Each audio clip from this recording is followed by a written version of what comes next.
Nós vimos no último sermão de 1 Samuel como Deus usou esse jovem Davi para libertar o povo de Israel da opressão que estava sendo causada pelos filisteus.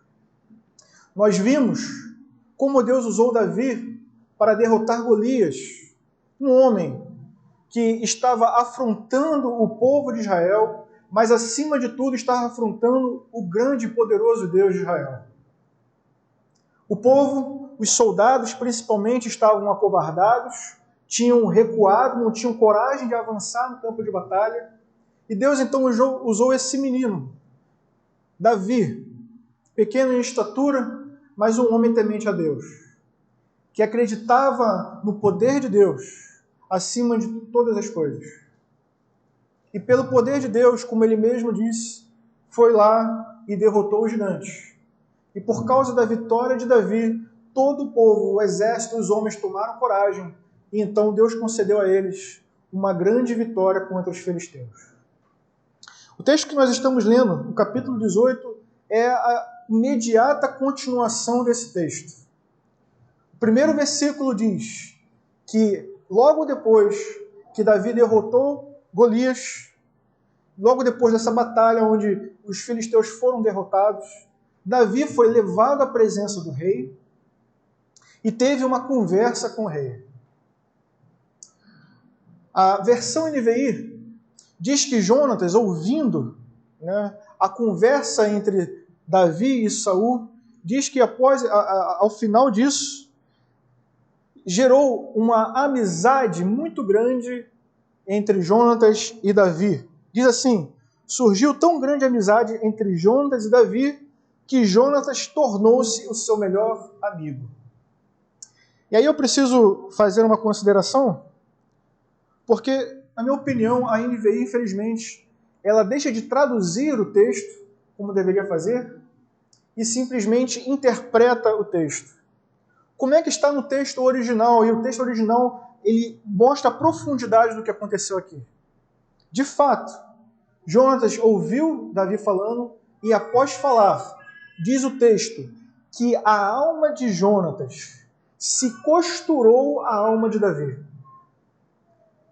É algo muito mais profundo do que simplesmente uma amizade. A João Ferreira de Almeida diz que a alma de Davi, de Jonatas, se ligou à alma de Davi. E diz mais, no finalzinho, diz: Jonatas o amou como a sua própria alma. Jonatas o amou como a sua própria alma. Eu consigo, irmãos, até imaginar por que a tradução da NVI optou diretamente por dar o significado ao invés de fazer a tradução, de interpretar ao invés de fazer a tradução. A verdade é que nós vivemos em um tempo onde a cultura do nosso tempo tenta imprimir em um texto que foi escrito há mais de 2000 anos atrás valores atuais. É muito comum as pessoas utilizarem esse texto para tentar justificar um tipo de relacionamento homossexual entre Jonatas e Davi, porque a linguagem original é muito profunda. A alma dos dois se entrelaçou, a alma dos dois foi costurada uma na outra. Jonatas amou a Davi. É isso que diz mesmo. Então muitas pessoas se voltam para esse texto e tentam utilizar esse texto para fundamentar uma relação homoafetiva, por exemplo. Mas o texto não está falando nada disso. E a gente tem várias evidências. Os historiadores falam que esse tipo de prática é um erro, mesmo entre os historiadores, chamado de anacronismo. O que é o anacronismo? É você pegar valores atuais, ideias atuais, e imprimir um texto de uma outra época como se fosse realidade naquela época. O texto não está falando sobre um relacionamento homossexual. Está falando, como a NVI disse, de amizade. Mas uma amizade tão profunda que é caracterizada pelo amor, pela lealdade. E isso Jonatas vai provar nesse capítulo e nos próximos. Mas então, tenta-se fazer a leitura desse texto dessa perspectiva.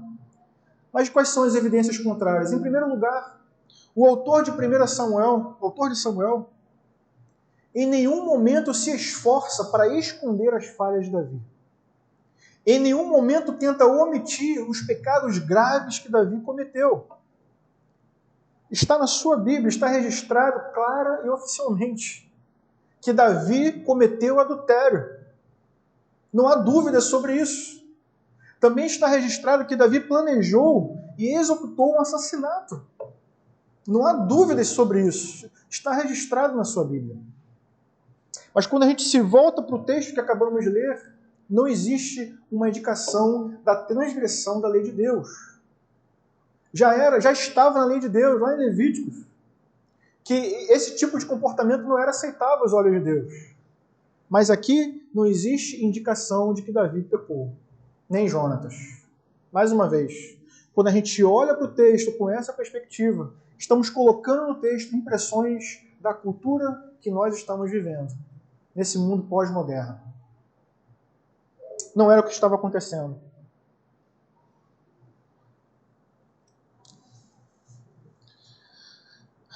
O nosso contexto hoje nos obriga a dizer o óbvio, que aqui não estamos tratando de algo sexual, mas de um relacionamento entre homens.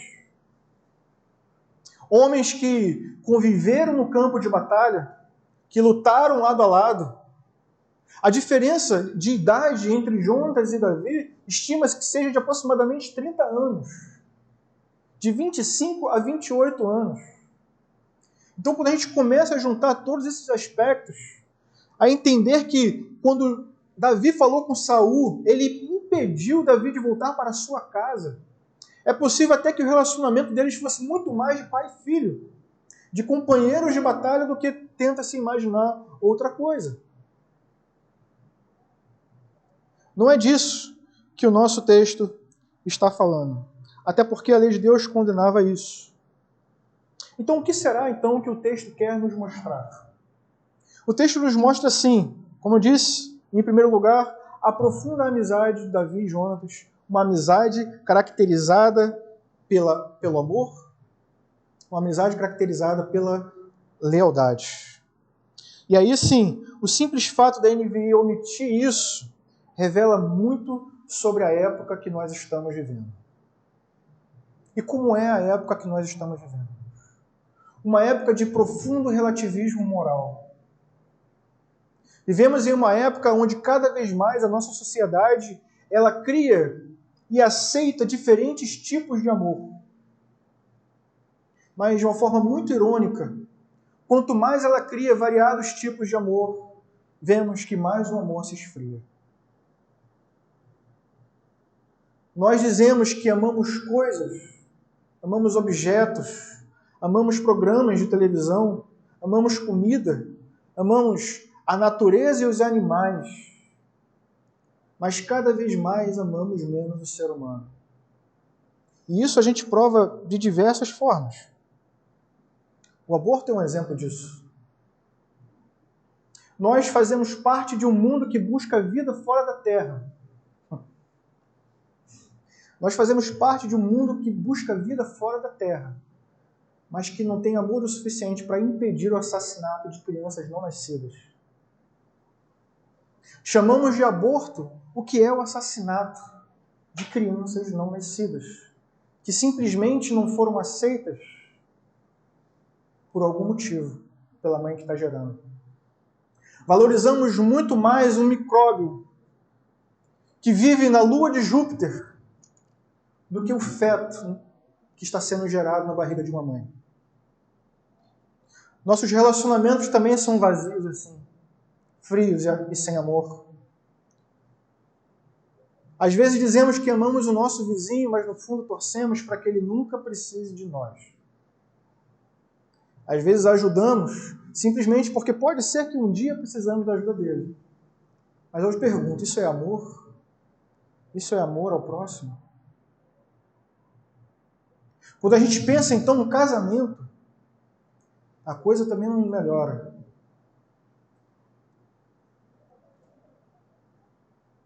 Diz o texto aqui que Davi fez um pacto, que Jonatas fez uma aliança, estabeleceu uma aliança com Davi. E, de fato, toda vez que há um casamento, especialmente entre nós cristãos, fazemos um pacto, uma aliança. No meu casamento, eu fiz questão, né, tanto eu quanto a minha esposa, fizemos questão de fazer os votos tradicionais. Não porque são simplesmente bonitos, não porque a gente é velho, mas por conta do significado. Por conta do significado, do compromisso que está sendo dito ali. E talvez seja justamente por isso que as pessoas não queiram mais fazer os votos tradicionais, porque não acreditam que seja até que a morte os separe. O voto, pelo que eu me lembro, dizia mais ou menos assim: prometo estar contigo na riqueza e na pobreza, na saúde e na doença, na tristeza e na alegria, amando-te, respeitando-te, sendo-te fiel todos os dias da minha vida até que a morte nos separe. Se você prestar atenção, é um voto, é um compromisso de amor, sim, mas é um pacto de lealdade. É um pacto de lealdade por toda a vida, um compromisso por toda a vida, até que a morte nos separe. Mas, infelizmente, o que a gente vê hoje é o exato oposto. Estamos em busca de uma autossatisfação, da própria realização, são os meus sonhos, os meus objetivos, a minha carreira, a minha felicidade, o meu prazer acima de tudo. Mas isso também não é amor ao próximo. Talvez seja amor a si mesmo. Irmãos, não é diferente, ou não é tão diferente, né, quando a gente olha então para os relacionamentos dentro da igreja. Densas nuvens pairam quando a gente para pensar no tipo de relacionamento que desenvolvemos dentro da igreja. A gente diz que ama a igreja, diz que ama o próximo, mas desde que isso não me custe muito, ou não me custe nada. Eu amo a minha igreja, eu amo o meu próximo, desde que eu não tenha que prestar contas, desde que isso não me custe tempo, não me custe dinheiro, não custe a tranquilidade do meu final de semana, desde que a minha espiritualidade não seja incomodada por algum irmão chato que tenta impedir de eu crescer na minha espiritualidade totalmente individualista. Isso está longe do que a Bíblia ensina sobre como deve ser o nosso relacionamento dentro da igreja, em comunidade, como irmãos. Talvez não estejamos tão ruins assim, mas tenho certeza que podemos melhorar e muito. A começar por mim. Podemos e devemos melhorar. Agora,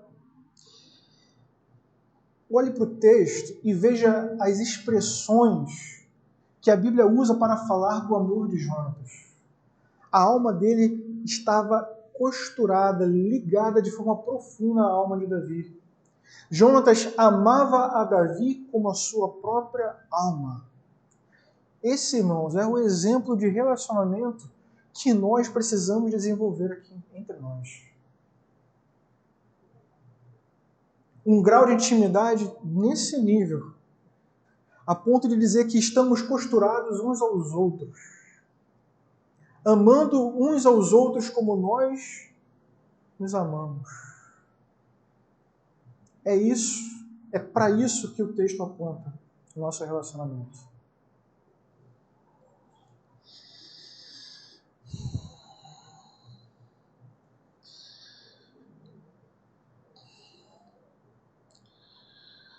Precisamos, irmãos, então tomar medidas urgentes para que o amor que vivemos na igreja não seja o amor que as pessoas vivem lá fora. Precisamos verdadeiramente sermos impactados por exemplos como esse de Jonatas e muitos outros, que dizem para a gente o que é o amor e como nós devemos amar. Jonatas amou Davi como quem ama a própria alma. Isso claramente está em sintonia com o que você conhece a respeito da lei de Deus. Está em perfeita sintonia com o que Jesus disse quando pisou nessa terra. Em que se resume a lei? Em primeiro lugar, em amar a Deus com todo o coração, com toda a alma e entendimento. Mas o segundo mandamento, semelhante a esse, é: amarás o teu próximo como a ti mesmo.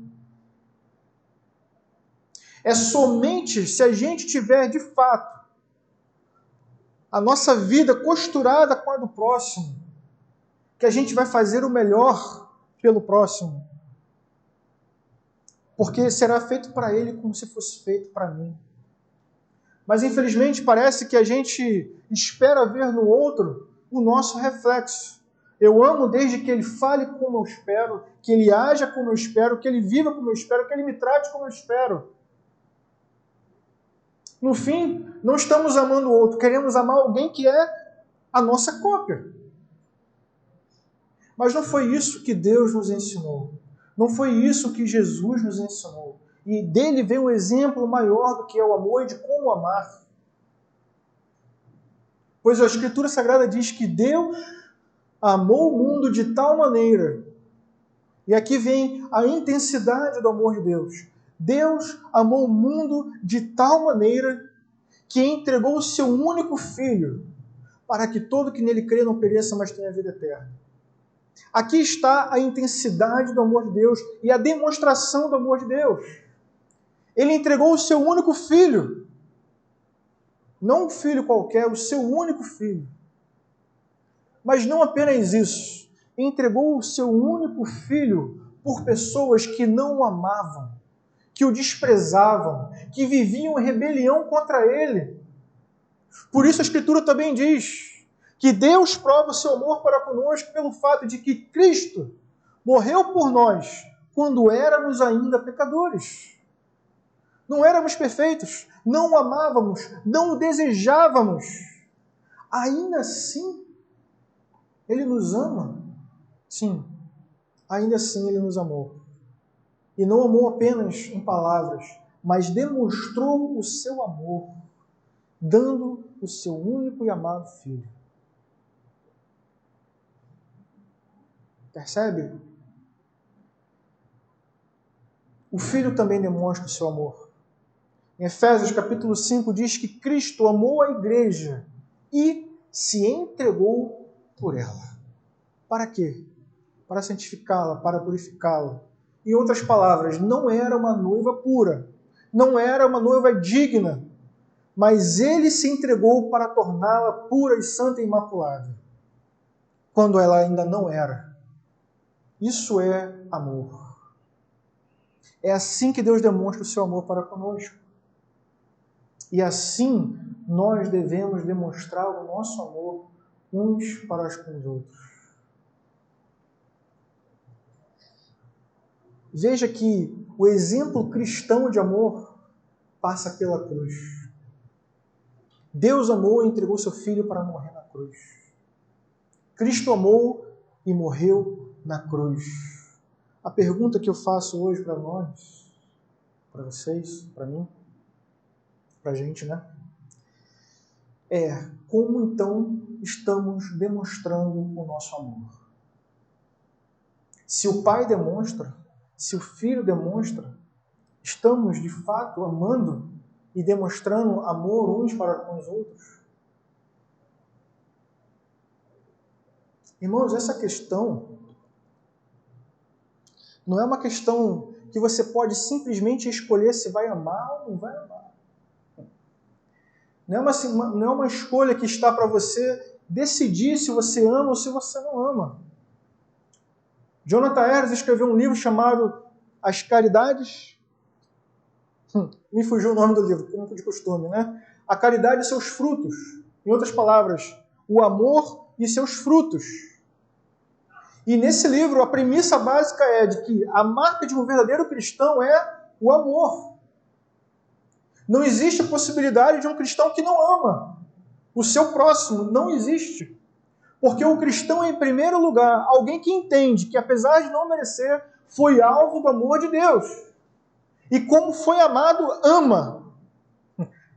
Como foi amado, ama, mesmo que o outro não mereça, mesmo que o outro se rebele, mesmo que o outro não retribua. Ele ama, porque assim Deus o amou. E esse é o exemplo que nós temos de amor. Um amor sacrificial, se necessário for. Esse é o exemplo que nós temos na Escritura. Então não pense você que você ama, né, determinado irmão, se você quiser ou não. Não é assim que funciona. E eu peço que você abra sua Bíblia, agora sim, 1 João capítulo 4.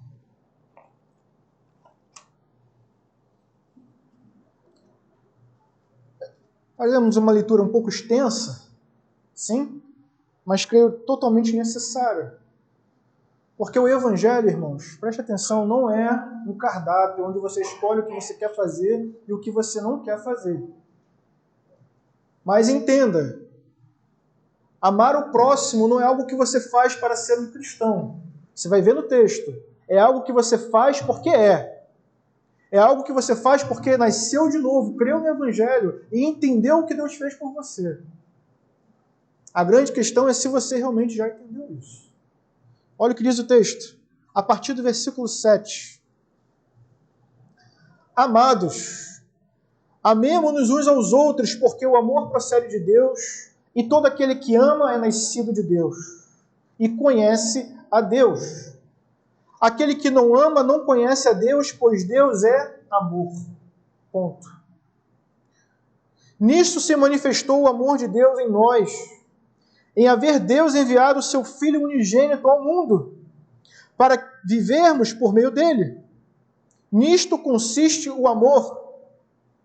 Não em que nós tenhamos amado a Deus, mas em que ele nos amou e enviou o seu Filho como propiciação pelos nossos pecados. Amados, se Deus de tal maneira nos amou, devemos nós também amarmos uns aos outros. Ninguém jamais viu a Deus. Se amarmos uns aos outros, Deus permanece em nós, e o seu amor é em nós aperfeiçoado. Nisto conhecemos que permanecemos nele, e ele em nós, em que nos deu o seu Espírito. E nós temos visto e testemunhamos que o Pai enviou o seu Filho como Salvador do mundo. Veja bem, versículo 15. Aquele que confessar que Jesus é o Filho de Deus, Deus permanece nele e ele em Deus. E nós conhecemos e cremos no amor que Deus tem por nós. Deus é amor.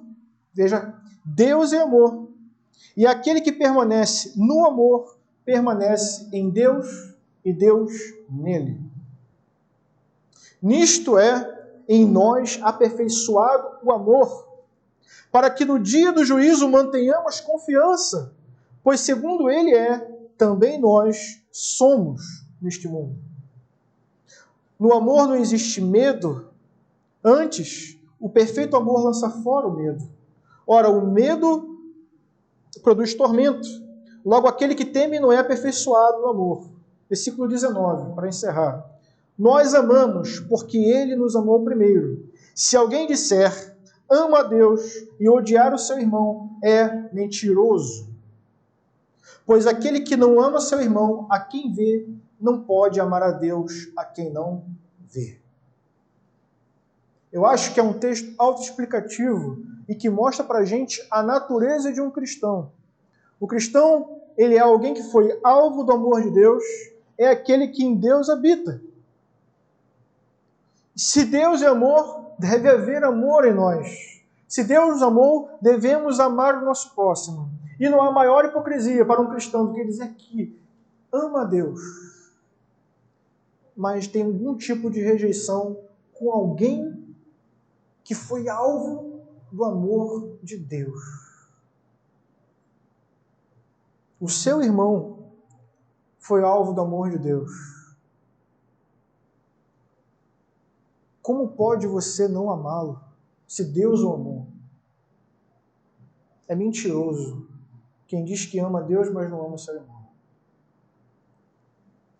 Essa é a realidade das Escrituras. Tem cheiro de morte para uns e perfume suave para outros.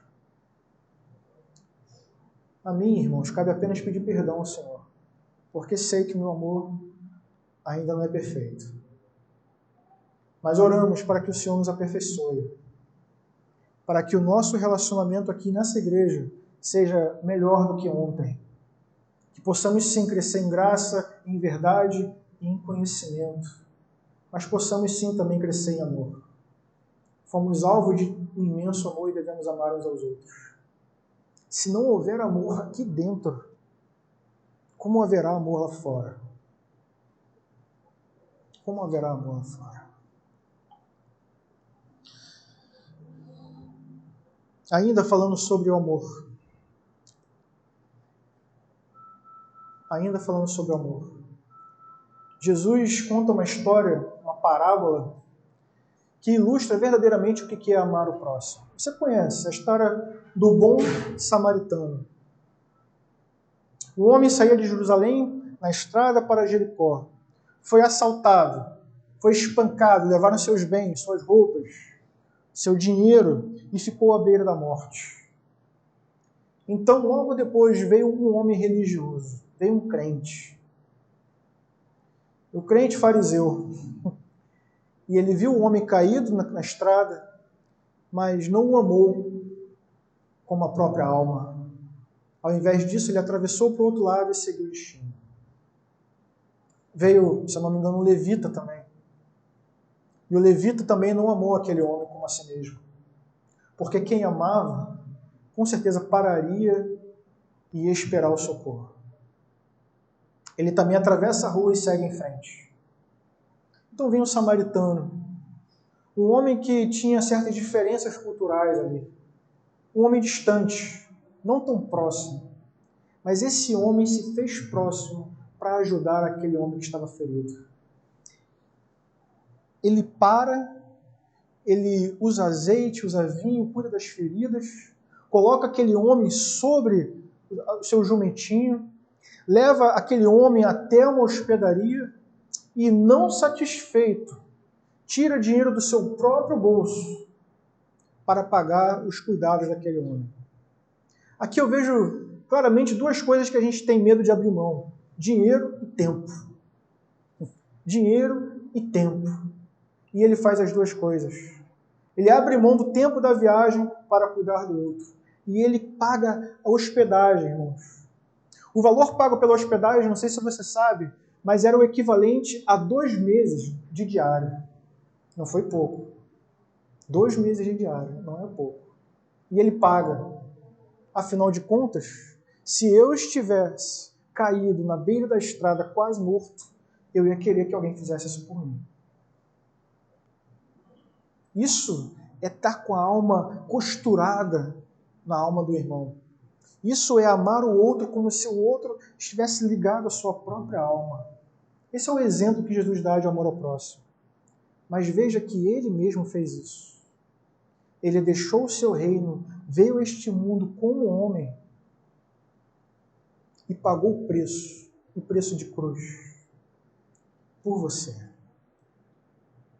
A gente precisa estar sempre com isso em memória. A gente precisa lembrar de onde a gente veio, como algumas pessoas dizem. Eu vim da lama, eu vim do lamaçal, eu vim de um mundo de pecado. Não merecia ser alvo de tão grande amor, mas fui pela graça. Nós fomos pela graça. Amados, amemos uns aos outros. Jonatas dá o exemplo para a gente. Vamos voltar. Jonatas dá o exemplo para a gente de que é um amor, do que é estar ligado ao próximo. Agora vejam, Deus demonstrou o seu amor entregando seu Filho. Jesus demonstrou o seu amor morrendo numa cruz. Será que Jonatas não vai demonstrar? Vai. Acompanhe a partir do versículo 3.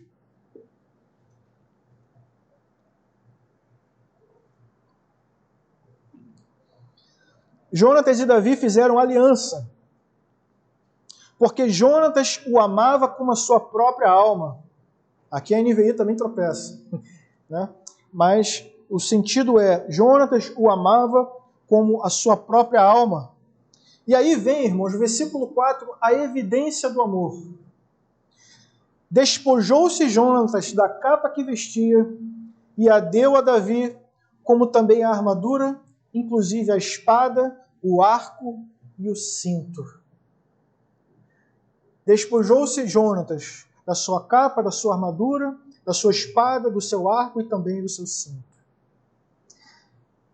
Irmãos, a gente precisa tomar cuidado aqui nesse trecho para não diminuir o valor do que está acontecendo nesse versículo. Mais uma vez, a gente pode cometer um erro de anacronismo, né? Hoje em dia, a gente olha para uma tropa, para um exército e vê todo mundo preparado, todo mundo equipado com o seu armamento, com o seu colete e assim por diante. A gente tem na memória os soldados romanos, todos eles com seus escudos, suas lanças, sua armadura, seu capacete. Mas o texto ainda é muito antes disso. Israel era uma tribo, eram 12 tribos, era um povo tribal que acabou de virar uma nação, uma monarquia. Acabou de virar uma monarquia. E ainda assim é dividido em tribos. E aí a gente precisa lembrar que os filisteus colocavam tamanha pressão sobre Israel que não havia ferreiro em Israel. Lá no capítulo 13 nós vimos uma luta onde os soldados de Israel foram literalmente com pau e pedra na mão. O finalzinho do capítulo 13 diz que somente Saul e Davi possuíam espada.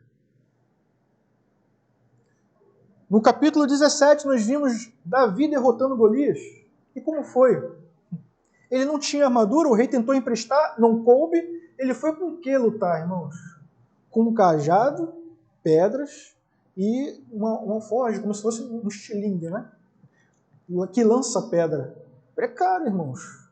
Não porque Davi achasse que era o cara, o guerreiro, mas porque não havia meios.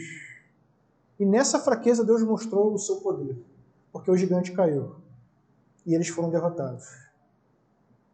O exército venceu. Então, por que eu estou dizendo isso?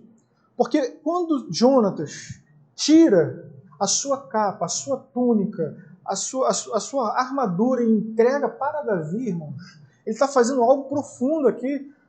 Porque quando Jonatas andava, só 2 pessoas possuíam esse tipo de armadura. Então, quando alguém via 2 pessoas caminhando no meio do povo, vestidos como eles estavam vestidos, facilmente se identificava: ali vai o rei e ali vai o futuro rei. Pela roupa se distinguia. Só eles tinham espada, só eles tinham armadura.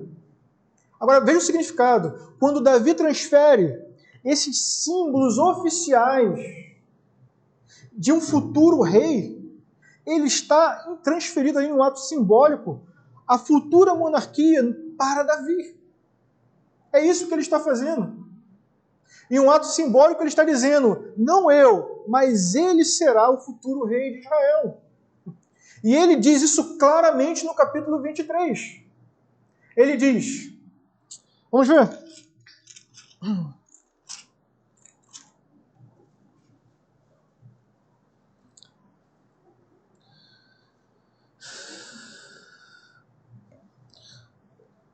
1 Samuel capítulo 23, versículo 17. E Jonatas lhe disse: não temas, porque a mão de Saul, meu pai, não te achará. Porém tu reinarás sobre Israel, e eu serei contigo o segundo, o que também Saul, meu pai, sabe. Ou seja, você vai ser o rei, eu vou ser o segundo. Eu serei o segundo, e até meu pai Saul sabe disso.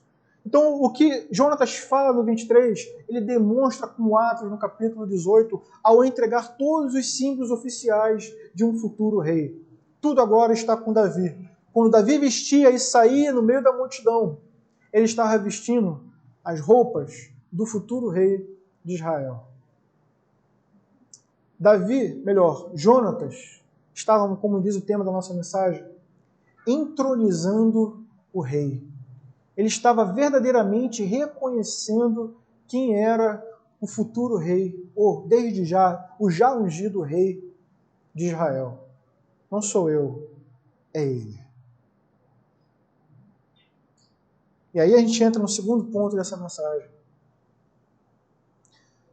Falamos sobre entronizar o rei, amando o rei, mas agora falamos sobre entronizar o rei, reconhecendo quem de fato é o rei. grande problema nosso, como disse antes, é querer sentar no trono, é querermos sermos senhores de nós mesmos, é querermos a autossuficiência.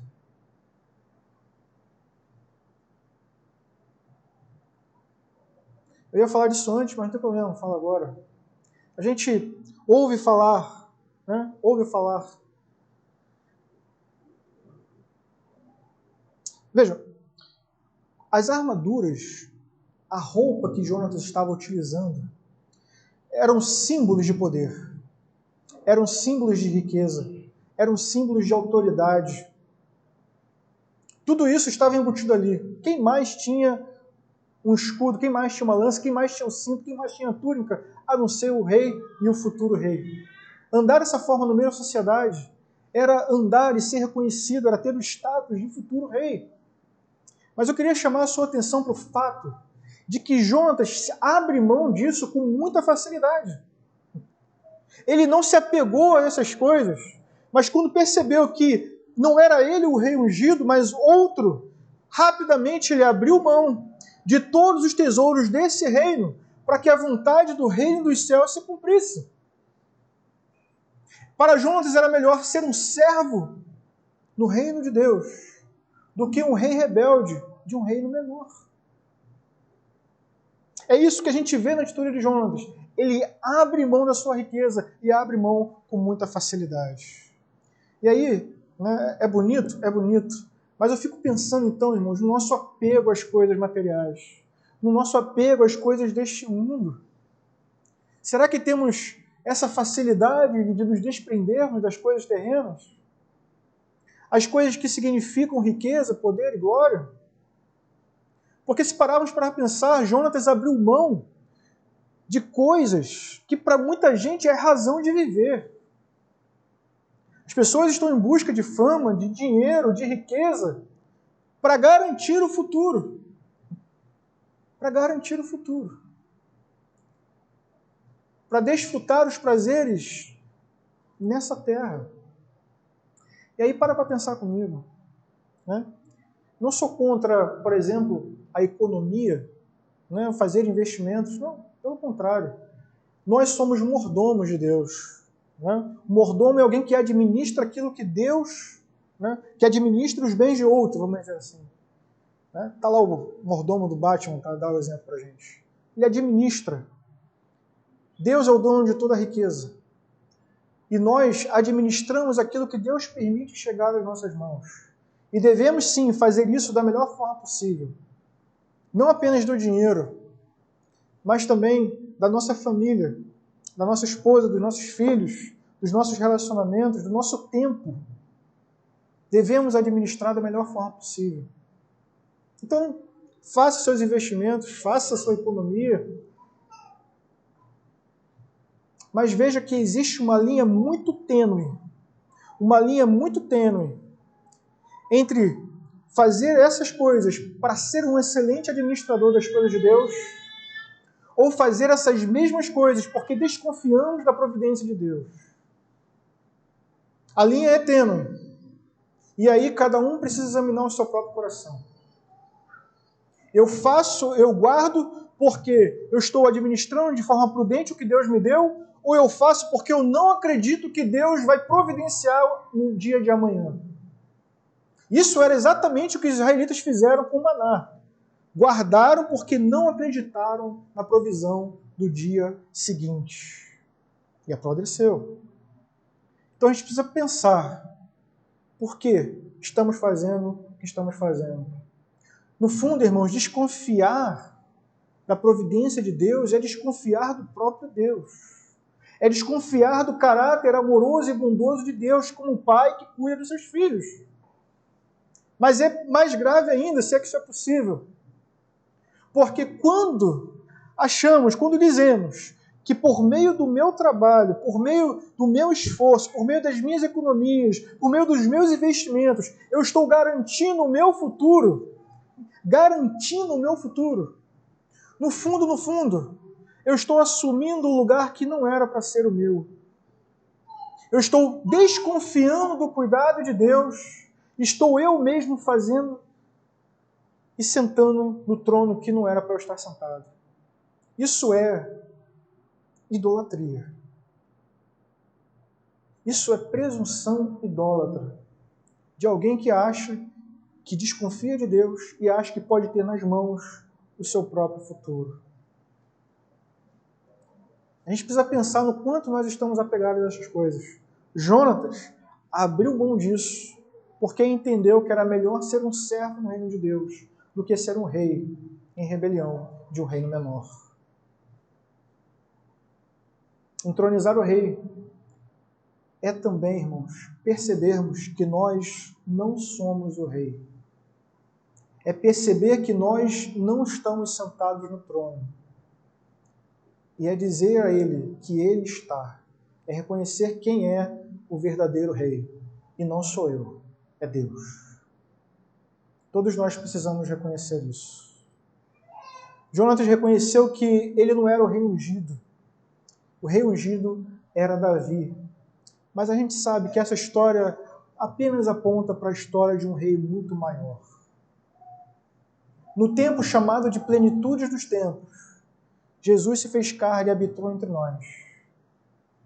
Alguns ainda não tinham reconhecido Jesus como Messias, ou seja, como ungido de Deus. Mas João Batista pregava, batizava com água e pregava dizendo: vem alguém depois de mim, que é maior do que eu, porque antes de mim ele já existia. Antes de mim ele já existia. Então, ele viu Jesus se aproximando. E quando Jesus se aproximou, ele disse: eis aí o Cordeiro de Deus que tira o pecado do mundo. Eu vi o Espírito de Deus descendo sobre ele e dou testemunho de que ele é o Filho de Deus. João Batista estava entronizando o rei, irmãos. Não o rei como Davi, mas o rei dos reis. No dia seguinte foi a mesma coisa. Jesus passava pelo Jordão e lá estava João Batista com 2 discípulos. E aí ele disse mais uma vez: eis aí o Cordeiro de Deus que tira o pecado do mundo. E os 2 discípulos que eram de João passaram a seguir a Jesus. Isso é entronizar, irmãos. Isso é dizer quem de fato manda. Isso é dizer quem de fato é o rei. É apontar para ele e dizer: ele é. Seguir a ele. Irmãos, esse é o nosso papel no mundo.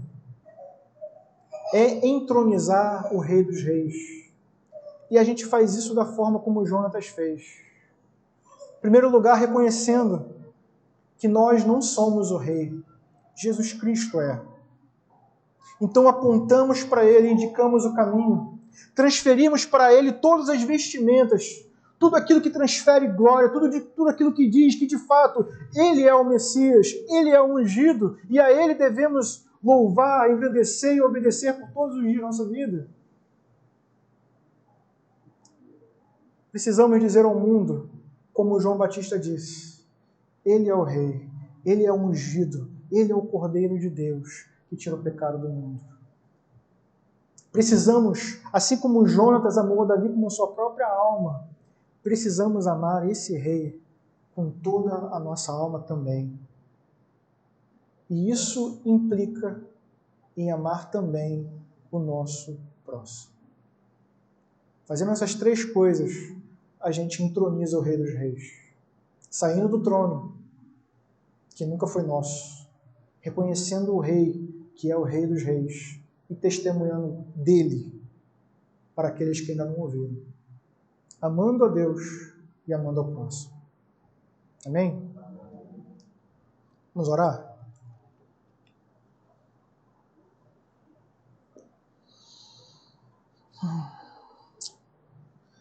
Pai bondoso, misericordioso, a Ti, Senhor, seja toda a honra, toda a glória, todo o louvor de eternidade em eternidade. Porque nós, ó Deus, somos os primeiros a reconhecer a Tua grandeza, a Tua glória e a Tua majestade. Pelo Teu poder, ó Deus, Tu criaste todas as coisas. Do pó o Senhor nos formou. Pó ainda somos, Senhor. mas o Senhor era, é e será para todo sempre. Ó Deus, diante de Ti nos curvamos, sabemos, ó Deus, da nossa pequenez, da nossa miséria. Nada somos, ó Deus, nada somos. Todo o poder, ó Deus, e autoridade seja dado ao Senhor. Nos curvamos diante de Ti agora, ó Deus, e queremos nos curvar diante de toda a eternidade. Mesmo aqueles, ó Deus, que não se curvam terão os seus joelhos dobrados, pois o Senhor é Deus, e fora de Ti, Senhor, não há outro. Pai, livra-nos, ó Deus, de toda presunção de achar que podemos ser donos da nossa própria vida. Livra-nos, ó Deus, da presunção de achar que nós somos reis, quando na verdade somos servos.